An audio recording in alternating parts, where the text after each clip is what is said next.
मुझे भूख लगी है and I asked ChatGPT what can I eat or what can I make. So now we are making avocado toast. First ingredient is capsicum.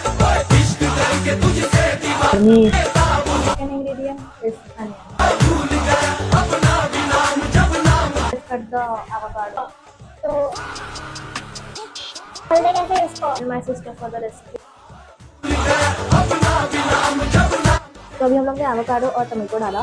जो मजनू इन्हें क्या मैं समझूं, रोज हो जाते हैं ये किसी ना किसी पे फिदा। अरे हाँ तो चलो we are done with making this thing. थोड़ा सा ज़्यादा स्पाइसी बन गया बिकॉज ChatGPT आया तुम विदेशी हो, थोड़ा इंडियन बनो। हो जाए कब लापता हो इनकी मोहब्बत। और एवोकाडो टोस्ट इज रेडी।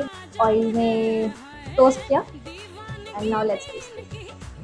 चटनी ज़्यादा इतना अच्छा है।